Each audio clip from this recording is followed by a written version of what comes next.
এদের আর কত তামাশা দেখবো, তামাশা দেখতে দেখতে মাথা খারাপ। একবার বলছে ডিবিটি লিঙ্ক করুন, একবার বলছে ভেরিফাই করতে হবে না, যারা লক্ষ্মী ভাণ্ডার পেতেন তারা অন্নপূর্ণা ভাণ্ডার পেয়ে যাবেন। এবার বেরিয়েছে 12 পাতার ফর্ম। এই যে রেখাপাত্র দেখাচ্ছেন 12 পাতার ফর্ম, এই রেখাপাত্র এই ফর্মটা ফিল আপ করতে পারবেন? কখনো পারবেন না। তিনি পড়তে পারবেন কিনা সেটা তো গ্যারান্টি নেই। তিনি বলছেন এই ফর্মটা ফিল আপ করলে আপনারা টাকা পাবেন, কখনো পাবেন না। সব ভাওতাবাজি চলছে। আমি কিছুদিন আগে একটা ভিডিও করেছিলাম যে কীভাবে ছলনা করছে, এবং দিল্লিতে এই নিয়ে বিজেপি জিতেছে 3,000 টাকা করে দেবো আপনাদের, ভোটটা দিন। 1.5 বছর হয়ে গেছে, কেউ টাকা পায়নি। বিহারে টাকা দিয়ে আবার ঘুরে নিয়েছে। পশ্চিমবঙ্গবাসীর সাথে ছলনা করা হচ্ছে। কেন, এর আগে টাকা পাননি? বাড়িতে দুয়ারে সরকার এসে আপনাদের ফর্ম নিয়ে গেছে, টাকা পাননি? কতটা সময় লেগেছিল, কত হ্যাঙ্গামো, কত গ্যাঞ্জামের মধ্যে পড়েছিলেন কি পড়েননি তো?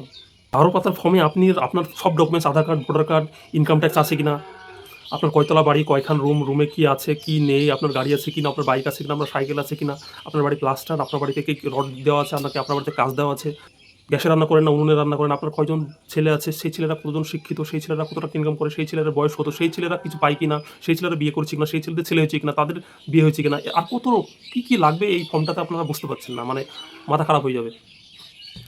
12 পেজের ফর্ম, ফর্মটা 150 লাগবে 50 টাকা। ফর্মটা যে ফিল আপ করে দেবে আপনি নিশ্চয়ই পারবেন না, সবাই পারবেন না। ফর্মটা ফিল আপ করতে নেবে 50 টাকা বা তারও বেশি নিতে পারে।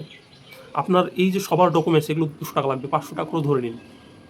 তারপর টাকা পাবেন কিনা সেটা তো ভবিষ্যতে বলবে।